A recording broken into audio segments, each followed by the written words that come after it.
welcome to another episode of Uncovering the Hidden Agendas, a video series dedicated to showing you all how Satan has put his hand of influence on just about every aspect of society. So this video is going to feature topics that really didn't fit under a major theme or that fit under multiple categories, so I decided to just combine them all into one video. I'll start things off with something I saw on Twitter. What's something that's not actually Christian, but Americans think it is? America. It's funny, but it has a whole lot of truth to it too. This is evident in our country's symbols, for example. The Statue of Liberty has a striking resemblance to Libertas, the Roman goddess of freedom. So in essence, it's an idol. And Mount Rushmore, featuring the faces of 4 presidents. All 4 of these presidents had ties to Freemasonry. And the main sculptor of Mount Rushmore, Gutzon Borglum, he was also a Freemason. On the left here, you see the Great Seal of the United States, an eagle surrounded by symbolism of the number 13 to represent the original 13 colonies, right? Well, it kind of resembles the image on the right, doesn't it? The main difference being 2 heads on the eagle versus 1 head. But take a look at the top. 33, as in the 33rd degree of Freemasonry. This is a Masonic symbol. Let's read a little bit more about it. Scottish Rite Freemasons display pride in the fraternity by wearing Masonic symbols. Like the squaring compasses, the double-headed eagle is a well-known symbol of the Scottish Rite. The double-headed eagle emblem is displayed by fellow brothers on rings, jewelry, clothing, and caps. The most basic design for the Scottish Rite emblem shows the eagle's wings pointed downward. However, in some designs, the wings are sometimes pointed upward, which reflects a Mason's status. In the Northern Masonic jurisdiction, the wings up design is reserved for 33rd degree active members and active emeritus members of the Supreme Council. Otherwise, meaning 32nd degree or lower, a brother may only wear the double-headed eagle with its wings pointed downward. So not only do these have a striking resemblance, they both have wings up, which is reserved for 33rd degree, as that quote said. So is this a hint that our great country was founded on Freemasonry, this secret society? Something to think about. And then there's our country's motto, "In God We Trust," which has also been used on the seal of individual states. But locally, in the states that have used it, and nationally, there has been some backlash and controversy over the use of this phrase, leading to court cases and lawsuits even. Many secular, atheist, and Satanist organizations have shown opposition against this motto on grounds that it violates the Constitution, and they're referring to the Establishment Clause in the First Amendment, saying that Congress shall make no law respecting an establishment of religion or prohibiting the free exercise thereof. But in response, the constitutionality of the phrase "In God We Trust" has been repeatedly upheld according to the judicial interpretation of accommodationism, whose adherents state that this entrenched practice has not historically presented any constitutional difficulty, is not coercive, and does not prefer one religious denomination over another. So in other words, to sum all that up, "In God We Trust" does not mandate who God is. God can be whoever you want him to be. Arano versus United States was the first court case to challenge the inclusion of the motto on U.S. currency. It did not succeed. The United States Court of Appeals for the Ninth Circuit stated that its use is of patriotic or ceremonial character and bears no true resemblance to a governmental sponsorship of a religious exercise. The Fifth Circuit made a similar decision in 1979, stating that the primary purpose of the slogan was secular. So I know it sounds pretty bad to say that our country is not Christian, but look at the facts. Our judicial system is calling the use of God's name secular and saying that it does not favor one religion over another. So keep those old hymns alive, like "Holy, Holy, Holy, Lord God Almighty," and "All Hail the Power of Jesus' Name," because I think our country has forgotten how holy God's name is. But sometimes our citizens show a little more bluntly what they believe in and what they stand for. This was in the news a few years ago. A Satanic Temple statue was placed in the middle of Christmas decorations at the Illinois Capitol. Illinois Secretary of State spokesman Dave Drucker said the group has the same rights as other religious organizations to have a display in the rotunda. Under the Constitution, the First Amendment, people have a right to express their feelings, their thoughts, Drucker said. This recognizes that. So let me get this straight. The same people who are complaining that government is trying to shove belief in God down their throats are coming back and shoving worship to Satan, admiration to Satan, down everyone else's throats. Make it make sense. Make it make sense. At the same location for several years, there's been a sign put up by an atheist group. They're called the Freedom From Religion Organization. They put this sign up all across the country in several locations. And putting it, just like we saw in that last slide, in proximity to Christmas and or religious decorations. The devil's busy, y'all. The devil is busy. Another thing that Satanist organizations condone is the practice of thinking backwards. You might have heard the term backmasking in music.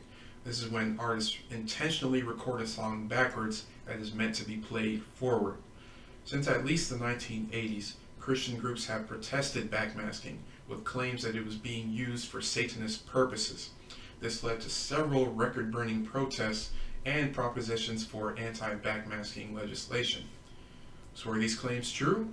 Does backmasking have satanic intent? Let's see. The backwards playing of records was advised as training for magicians by occultist and Satanist, I might add, Aleister Crowley, who suggested in his 1913 book, Magic, Book 4, that an adept train himself to think backwards by external means, one of which was to listen to phonograph records reversed. So I think this is how the rap group Ray Shrimmer got their name, which is the phrase, "Your drummer's backwards." In 1959, a vocal group called the Eligibles released a record called Car Trouble, which is believed to be the first hit record to contain backmasking. The Beatles are said to have popularized the concept of backmasking beginning in the late 1960s. It doesn't just appear in music, though. It has also been used in television, film, politics, and sports.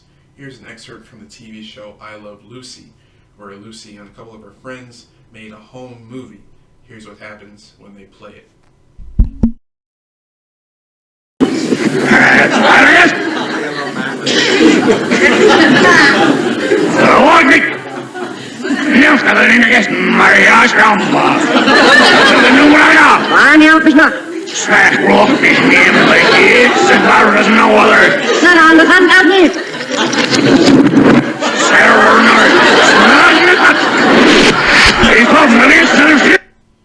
Alright, you guys get the idea? It was also used in The Simpsons. In this episode, Bart joins a boy band called the Party Posse, and in the chorus of their song, Drop the Bomb, it features the phrase, "Join the Navy," said backwards, perhaps used as a subliminal recruiting tool.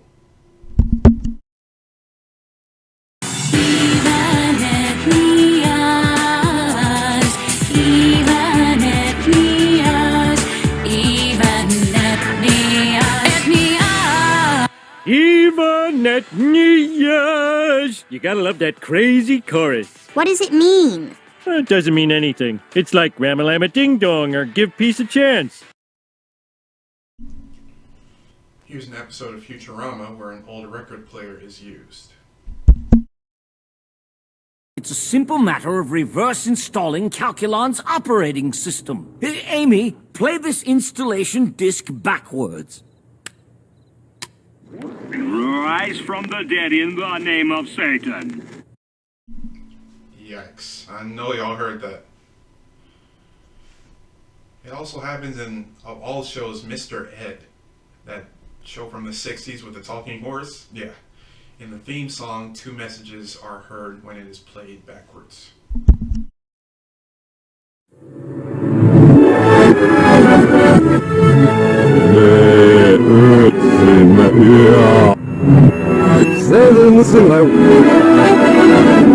strong it cost the little man. We saw the souls of the gospel of the net, so was it so hot. Yes, and it was a hiss and the hips of man were better to set up. And the master children appears to coyote. Parrots and we pop the top nets and all the walls and so wish that the sailors would be so much that net so the devil. Parrots and some air, but this all the sound is so was it and so we got with the wind, so was it so hot.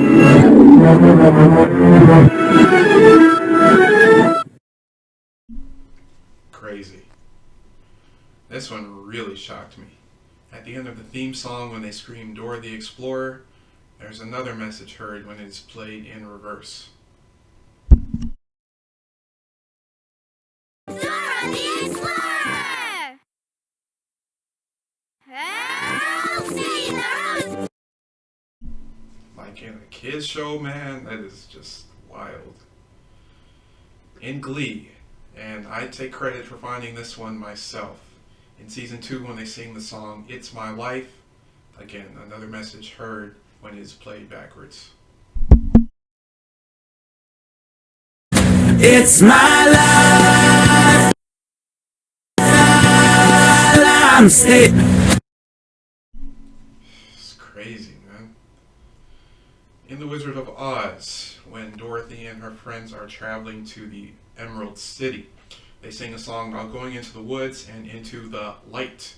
They sing, step into the sun, step into the light. Dorothy says, Emerald City is closer and prettier than ever.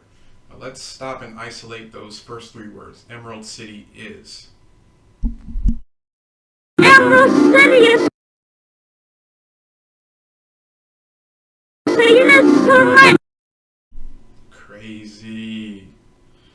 WWE wrestler Al Snow has a theme song. When you play it regularly, it sounds like a bunch of gibberish. But when you play it backwards, there is a clear message being heard several times. I'll just play a few seconds of it in reverse. I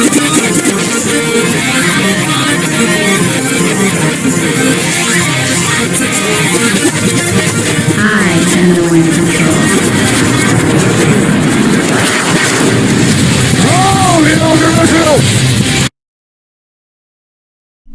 And then back to the gibberish, but I know y'all heard that very clearly. Let's rewind back to Barack Obama's presidential campaign. His campaign slogan was change, but his campaign chant was yes we can. You hear that regularly, it sounds like this. Yes, we can. Yes, we can. Yes, we can. But a very shocking reversal. Thank you, say. Thank you, say. Thank you, say. Yikes. And now for some musical examples. For those who don't think rock and heavy metal is the devil's music, listen to what the intro of this song says in reverse.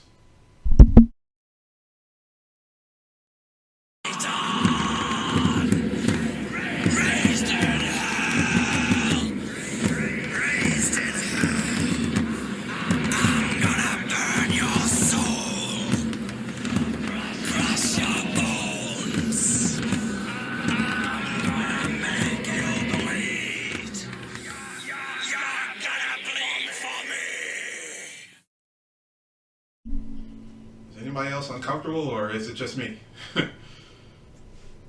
Here's another one. When this song is played normally, it also sounds like a bunch of gibberish, just like the Al Snow song. But in reverse, it says...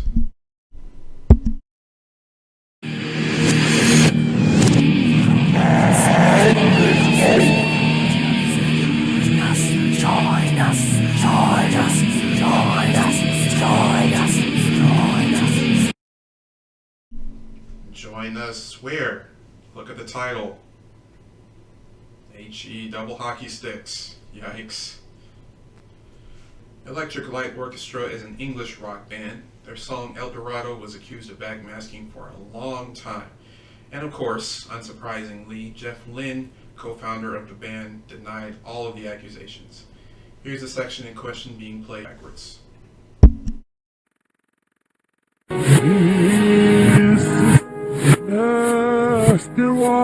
first offen av Hälsa min stövvel Hjälten var för kaosmåste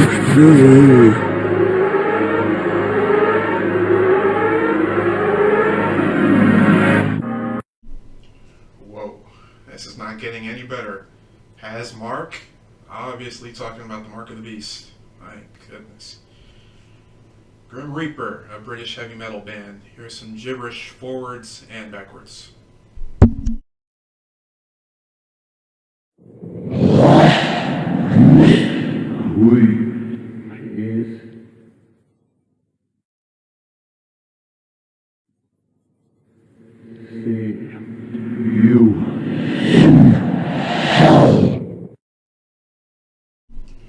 Sounded scary even with the gibberish, but man, it seems to be clear where a lot of these rock bands want to go as their final destination.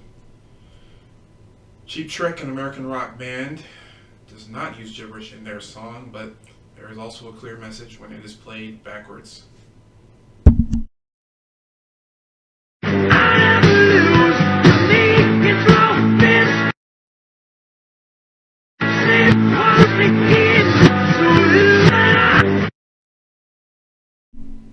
Too many coincidences to be a coincidence. This is intentional, y'all. Another American rock band. The line in question is, I try so hard to make it so. Life's not pretty, even though I try so hard to make it so. Oh, slick and moves, no sorry.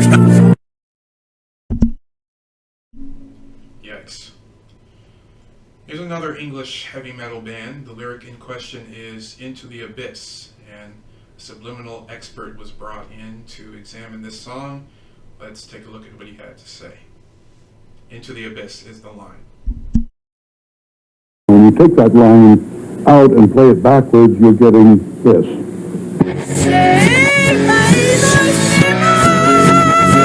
Sing my evil spirit. And that shouldn't be a surprise when literally 2 tracks later on that album, there's a song called Saints in Hell. This song has been popular for a very long time, but it also has a satanic message. Here's the lyric forward.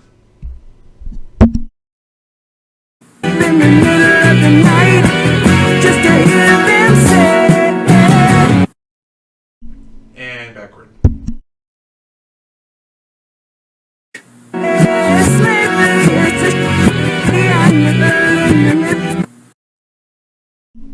So rock and Satanism seem to be very synonymous. This is probably without question the most famous hidden message of them all. Remember Aleister Crowley, the famed Satanist who I talked about earlier? Well, Jimmy Page, the lead guitarist in Led Zeppelin, is said to have bought Crowley's mansion, and is also said that he sold his soul to the devil in exchange for fame.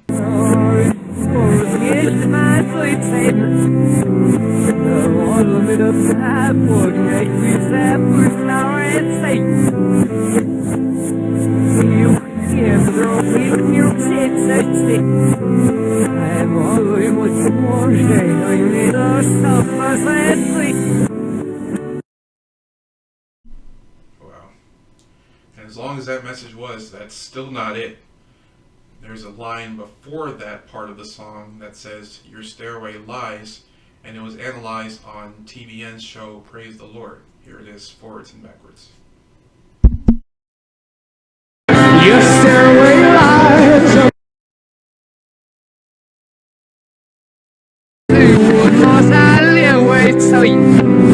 I heard something there. Okay. As I live with Satan. Somebody in the audience heard that. I heard it too. I hope y'all heard it too. Alright, enough rock and metal examples. Here are some examples found in rap music. Kanye West. The clock's ticking, I just count the hours. Which is actually saying. Why? Yikes. Juice World. And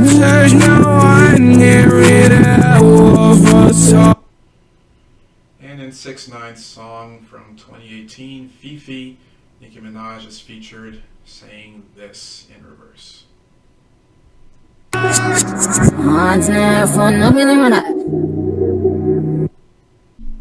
Whoa. While we're on the topic of this song, Fifi, also worth mentioning is the hellmouth imagery found in the Fifi music video. Medieval art and theater, as you can see in this picture on the right, depicted the mouth of a huge monster bearing the entrance to hell. Fifi's depiction of this hellmouth also features Masonic checkerboard symbolism, if you look closely. But this same hellmouth imagery we also saw at the Astroworld Festival last year. So anyway, there's 3 rap examples. Here are a couple of pop examples. In the Jonas Brothers song from 2007, the lyric "Kids of the future, future, future" has a satanic message in reverse.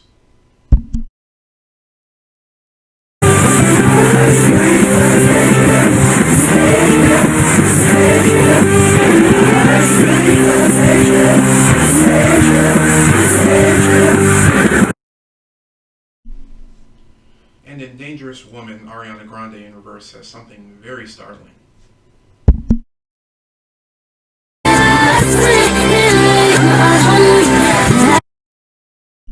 And that part is in the chorus of the song. So she said that several times. Pretty crazy. Moving on to our next topic. An increasingly popular practice here in America is yoga. But should Christians practice it? Let's check the facts. June 21st is known around the world as International Day of Yoga. Yoga is an ancient practice that originated in northern India in the BC era and rose to popularity in the early 20th century. Yoga focuses on breathing, flexibility, and strength through postures and movement, and is designed to boost mental and well-being. But let's dive a little deeper. What is yoga really all about? According to the Collins Dictionary, yoga is defined as a mystic and ascetic Hindu discipline by which one seeks to achieve liberation of the self and union with the Supreme Spirit or Universal Soul through intense concentration, deep meditation, and practices involving prescribed postures, controlled breathing, and more. But the Supreme Spirit, or the higher spirit, is Brahma, the Hindu god. In the Bhagavad Gita, which is a sacred Hindu text, the Lord Krishna says that the joy of yoga comes to the yogi who is one with Brahman. Let's dive deeper still. Sun salutation, also called Surya Namaskara, or salute to the sun, is a practice in yoga as exercise, incorporating a flow sequence of some 12 gracefully linked asanas. Asana is basically another word for posture, and sun salutation is usually done as the warm-up at the beginning of a yoga class. The set of 12 asanas, get this, is dedicated to the Hindu solar deity Surya. In some Indian traditions, the positions are each associated with a different mantra. Mantra meaning some type of incantation, word, phrase, sound. For example, I'm sure you've heard someone joke around and say, Om, right? But Om, as well as many other mantras, literally invoke Hindu gods. So taking all the facts into account, becoming one with Brahma, worshiping the sun, calling on Hindu gods with seemingly mindless sounds, yoga is pagan, very much so. Last thing to note about yoga is the etymology of the word. Yoga comes from the Sanskrit word for union, and another way you can say union is yoking together. So in essence, you are living in contrast to 2 Corinthians 6:14 when you do yoga. Be ye not unequally yoked together with unbelievers. For what fellowship hath righteousness with unrighteousness, and what communion hath light with darkness? In Hinduism, the religion as a whole, good and evil, like pain and pleasure, are illusory and therefore unreal. Swami Vivekananda, one of the most respected icons of modern Hinduism, said good and evil are one and the same. So although yoga may seem innocent, it's really not. And if Hindus know deep down that something is evil, It doesn't matter to them. While we're on the topic of the body, another thing worth mentioning is twerking. Twerking has a very shocking background. It may seem like a fairly new trend made popular by people like Miley Cyrus and Cardi B and Nicki Minaj and Lizzo, but its history goes way back. Here's a quote from author Mac Major, who wrote a book called Hedonism: Destroying Demonic Sexual Strongholds. Whenever you see a woman twerking, butt hiked up in the air, gyrating sensually to the sounds of music, you're not really watching that woman. You're most likely watching something in her dancing through her. Let me explain. Twerking is a ritual dance designed to conjure up or evoke demonic spirits called gede. These spirits are fertility or sexual demons directly associated with voodoo, sex, and death. When a person is twerking, whether they know it or not, they are actually calling up demons to enter into their body. Those demons called gede are part of a family or a grouping of demon spirits. So when you're twerking, you're basically asking a voodoo sex demon to possess you. The reason why twerking appeals so much to men is for obvious reasons. Men get to watch a free peep show, or so they think. They're really partaking in a ritual demonic possession ceremony, whether they meant to or not. Twerking appeals to women because they get to be the center of attention for a few moments, while their dancing transfixes both men and women with seductive gyrations. But that too is a deception, because the woman is really partaking in a ritual designed to summon demons from the spirit world to occupy her body, possess her mind, and speak through her. Her false and fleeting sense of empowerment actually comes from a demon that is now on the inside of her. The Bible speaks about seducing spirits. Now the Spirit speaks expressly that in the latter times some shall depart from the faith, giving heed to seducing spirits and doctrines of devils. 1 Timothy 4:1. Yeah, that's pretty much all that has to be said about that. But this isn't the first time that sex and satanic ritual have been synonymous. Check out this testimony from Beyonce's former drummer. Bewitching Beyonce. Did Queen Bee practice witchcraft on one of her musicians? In this Daily Mail TV exclusive, the drummer who claimed she was put under Beyonce's spell is now speaking out. The fact that people keep saying I'm crazy, hell, the situations I had to deal with and survive are crazy. Kimberly Thompson says she is tormented from being put under manic sexual spells by Beyonce. We're talking about other situations where changing into animals and jumping into other bodies and all kinds of really crazy stuff. In bizarre court papers, Thompson claims Beyonce, who she refers to as this person, has started a campaign of harassment against her that includes extreme witchcraft, dark magic, and magic spells of sexual molestation. She also claims Beyonce murdered her kitten after the singer put a spell on it. They were like, the cat has a spell on it. The cat was taken back to her people, and they killed it. That's some heavy stuff. But nonetheless, many people idolize her to an extreme.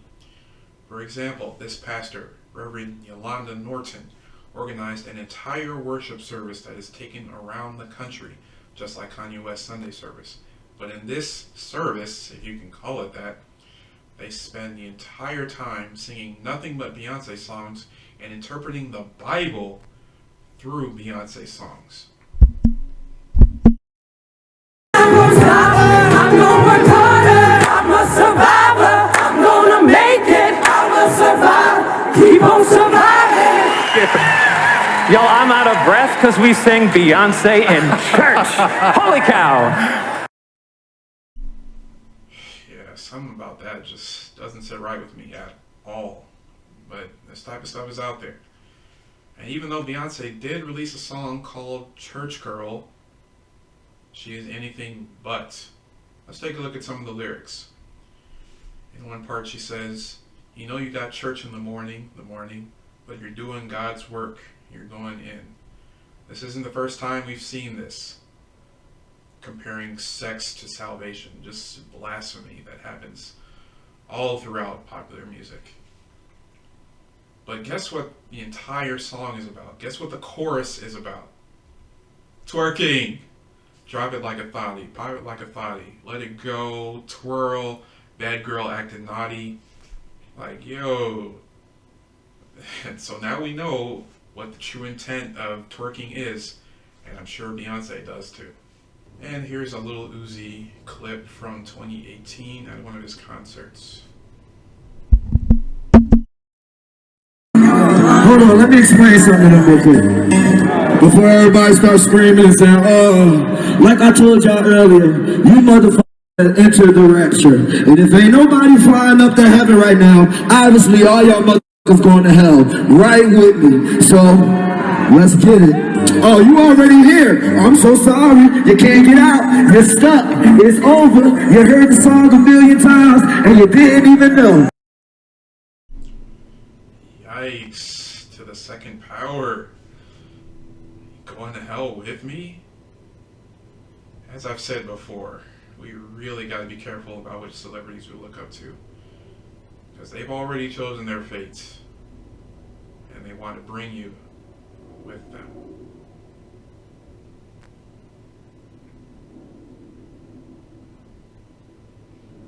So what have we learned from this potpourri of information? Yoga is a no-no. Worshipping the sun and obliviously calling on Hindu gods? No sir, no ma'am. Listening to music that sounds like gibberish? Also a no-no. As I talked about in episode 3, Bad Romance, Lady Gaga. The chorus sounds like a bunch of gibberish, right? No, she's calling on several gods. And as we've seen today, gibberish can be backmasking for very evil messages. Even when there's not gibberish, there could still be a very satanic message in reverse. And that goes for music as well as other forms of media. Don't engage in, encourage, or spectate twerking. It invokes demons, whether that is the intention or not. Be careful about which celebrities you look up to, admire, obsess over, and idolize, because chances are that they are serving the devil rather than serving God. And finally, don't fall prey to the hidden agenda of mixing secular and sacred, using Easter eggs to celebrate Jesus' resurrection, teaching evolution at a Christian school, singing Beyonce songs in church, creating Christian remixes of rap songs, and using the name of God as a general or accommodating term are just some of many examples of how this type of thinking has pervaded our society. God is still God. He is the Alpha and Omega, who is and who was and who is to come, the Almighty God. So although the judicial system says that in God we trust does not mandate or define who you worship, as for me and my house, we're going to serve the Lord, the one true God. So in this increasingly secular country and world, stand up for Jesus, and he'll stand up for you before God. With that being said, I'll wrap it up for this episode. I've got one more miscellaneous episode coming, and then we're going to start diving into one more major topic of discussion that I haven't hit yet. So stay tuned, and as always, be vigilant, my friends.